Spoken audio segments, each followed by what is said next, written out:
Welcome back to What Arty Noobs for General Disturbance. This is the FV215b 183.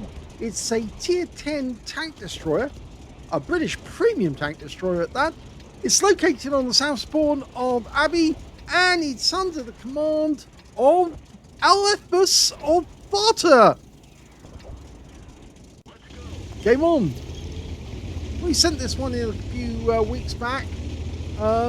Actually quite an interesting replay. I'm sorry I didn't get around to doing it, but as you know, we've had a huge number of replays sent in, and so I've absolutely overloaded and trying to do them when I can. Now, this tank destroyer is based on the Conqueror. It was to destroy Soviet tanks. Oh, rups. He's just wiped out a Manticore with one round. Yeah, it was to destroy Soviet tanks at long range. It is actually classed as an SPG, a self-propelled gun, but it is technically a tank destroyer. Its job is to wipe out the enemy with a very, very large gun, which is 182.9 millimeters in caliber. Yep, the 183 gun. Okay. Well, of course, that is the 7.2-inch howitzer. That's what it's based on, but it's actually a gun, not a howitzer. It's firing directly at the enemy. It was cancelled in the 1950s, but it lives on in the game as the Death Star. That's its nickname. Very strong armour at the front, but very weak at the rear. It's a front-engine vehicle, so of course the engine does protect the crew to a certain extent. The turret can only turn 45 degrees either side of the centre line, so it's only got a 90-degree arc. That's kind of limiting, but it is rather good for wiping out enemy tanks with one round. Oh, yeah, somebody saw him there. It's just so amusing when you wipe out an enemy tank just like that with one round. And yes, he's bouncing rounds from the enemy. It is absolutely hilarious what this tank can do. It's basically the same guns you'll find on the Heshpan, the FV215 Stage 2, only this is with armour. So let's have a look. Has he got a target? He has got a target. He's dialing in. Well, he hit it, but didn't actually do any damage. Now, the armor piercing can do 1,150 hit points of damage. It's got a 310 alpha, but a fairly slow velocity, 830. With the Hesh rounds, and this is what it's famous for, lobbing a Hesh, 1,750 hit points of damage, 230 alpha, same shell velocity, but of course it's also got a 5-meter burst radius because technically it's high explosive. Now, the Hesh rounds are expensive, but they are absolutely incredible what they can do, wiping out an enemy tank with just one shot. Now, as you can see, Alephus does have quite a bit of experience. It's got the Ace Tanker, well, yeah, it is the Ace Tanker actually, moniker at the back of the turret. And that's one of the weak spots actually. It doesn't have great armour at the back. Does at the front. 254 millimeters on the turret, 152.4 on the hull. He hit the cupola. Blocked the shot that came in, but he managed to get a hit on the guy in return. Now, the standard reload is 28.76 seconds, but he actually has 22.74. So it has got a long reload, and that's where the armor comes in useful. If you're in an FV4005, you don't have much armor at all. Basically, it's a if I remember correctly, a Centurion hull, Centurion Mark III hull at that, and it doesn't have much in the way of protection in that hull. No protection in the turret whatsoever because it's paper thin.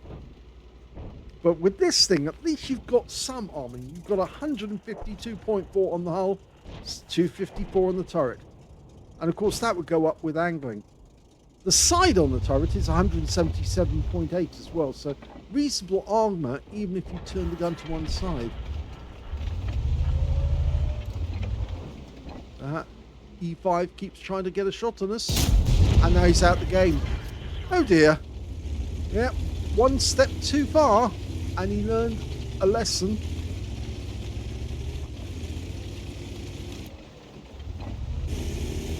Okay, 60 TP. He did get spotted.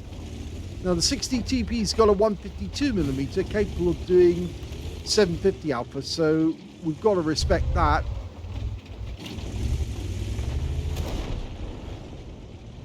Scores are even at the moment, and he's doing a valiant job defending the cap area. But he does have a friend. There's a Centurion Action 10 just below him at the front of this area. There's a Progetto up in the heights up there. And there's also an Object 279E who happens to be an AFK, I think. But he is acting as a spotter for us.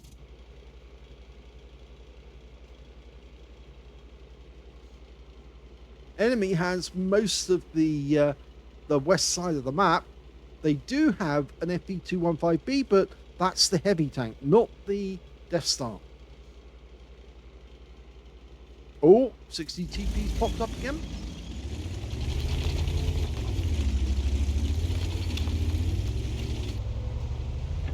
Well, the 279E has actually finally come to life, and he's actually moving. There's the 60 TP.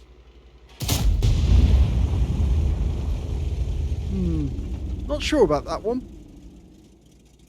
It certainly does have the best pen for the ammo, and it is the largest SPG gun in the game. Well, apart from the howitzers you find on the Artys, of course.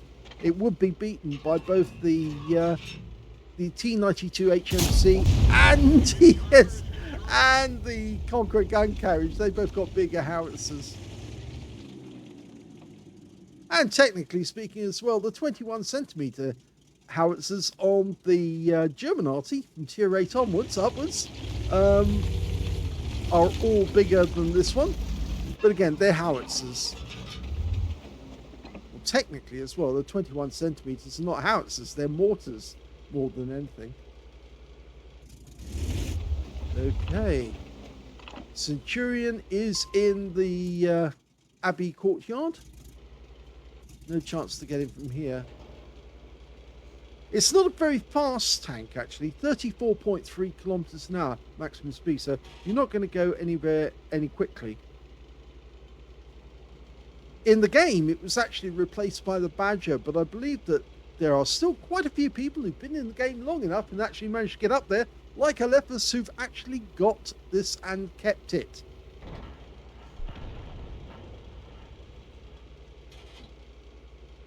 It's also got the highest alpha in the game, but it has got a terrible long reload. The side armor's weak, the handling's poor. It's also very vulnerable to a hit and run. If somebody can actually get behind him and plant a few rounds into his rear, he has to turn the entire vehicle just to be able to get the gun to face him. And you can see the gun here has actually taken one of the shots, and so has the front of the vehicle. And of course, that's where the driver is as well. Okay. Well, that Centurion hasn't come round. That's where our Progetto was. Of course, he's there no longer.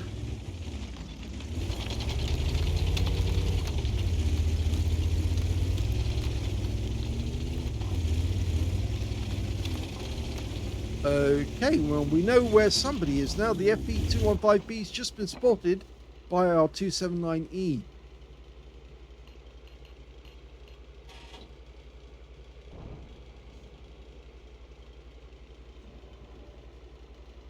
I think the Bat Chat over on the east side of the map near the river road, he's actually checked along there, but he's telling the Centurion Action 10 to go up that way.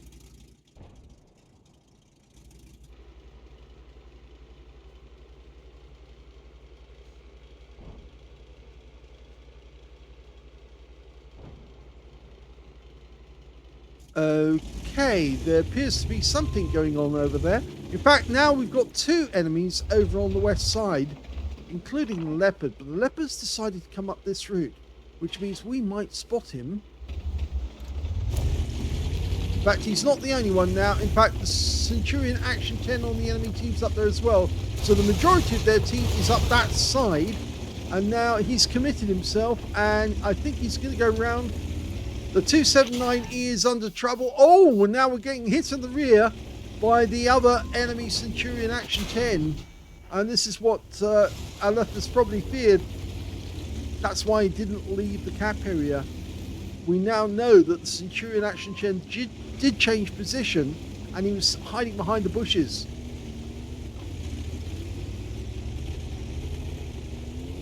Two heat rounds. Hello. Well, that's the FV215b, and his game is over very quickly. But we did lose the Object 279E. No, he's going to double back. He's going to be... Or is he going to go the whole way? Leopard's going around him. Leopard's gone. Just got wiped out by the Batchat 25 ton. And that just leaves the Centurion Action 10. And he doesn't know which way we're facing, but he probably will find out if he actually meets us.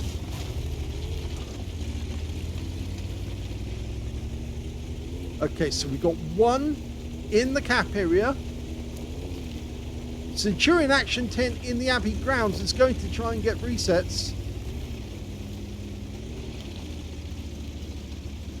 So ideally our Batchat 25 ton ought to go into the Abbey grounds quickly and finish off that Centurion Action 10. Meanwhile, we're going to try and find the other one. We've got 5 kills, so this could be a Top Gun. Oh, struggling over. Got it. Batchat's doing the job. He's going in there to try and take out the Action 10 in there. Oh, and well, we got that guy. But now it's just the last one left, and he's right up in the north. Oh, and unfortunately he dies before we can get the Top Gun. Game is over, but it was a good one. Here's the end of battle stats, and that was an ace tanker game for Alephus of FARTR in the FV215b 183, the Death Star. He managed to get a fighter badge for getting at least 4 kills. He actually ended up with 5, which is 1 short of getting a Top Gun, and 1/3 of the enemy team. He also picked up a fire for effect for doing more damage than hit points for his own vehicle, and finally he got the high caliber for dealing the most damage in that game overall. Let's have a look at team score. Well, we can see the highest damage turned out to be 7,749 hit points of damage. Not the amount that was actually showing at the end of the game, because he did actually get some damage from one of his shots that wasn't showing. The second highest damage in the game actually went to one of the Centurion Action 10s, who got 6,238. And the third one, well, that went to the Batchat 25 ton. He got 4,569 hit points in the end. When it came to kills, he had the highest number, 5 kills for Alephus. 3 kills went to the Centurion Action 10s between them, and they weren't platooned, actually, funnily enough. And when it came to base XP, he's got that one too. So he's got the top in all 3 columns. 1,148 means he's the only one who managed to get over 1,000 base in the game. 976 went to the Batchat 25 ton. 885 went to the Centurion Action 10 on our team. He fired 9 rounds. Every round hit the target, but only 6 of them actually penetrated. 1 splash as well. 7,749 hit points of damage, of which 3,200 were at more than 300 meters. He received 7 hits from the enemy. Only 3 of those penetrated, 4 non-penetrations. I think we saw where some of those actually went. They hit the gun or they hit the tracks, and they just didn't get through. 1,600 of hit points blocked by armor. 5 enemy vehicles damaged, 5 killed, and 393 hit points of damage assistance. On a premium count, he made a profit of 14,704 credits. It's not very much, but I'm afraid it's these hash rounds. They are just so expensive. They really are expensive. 8,696 experience points out of that one as well. Wow. Well, yes, it's an interesting vehicle, and it's still fun seeing it when it goes out. But of course, what you've got to remember is you can never let the enemy get behind you in one of these, because if they do, you're doomed. and he had a difficult time trying to deal with that T110E5. If there had been an enemy in the castle, or in the castle grounds, in the Abbey grounds, then they might have been able to shoot him every time he had to back up to avoid being shot at by the T110E5. But eventually the E5 made a big mistake, and yeah, he got a shot on his hull with a Hesh round, and that was the end of him. Hope you enjoyed that game. It's always fun seeing a big gun go to action and wipe the enemy out at close range. If you enjoyed that replay, please give it a like, do subscribe to our channel, leave a little comment down below because it feeds the algorithm, and thank you for watching.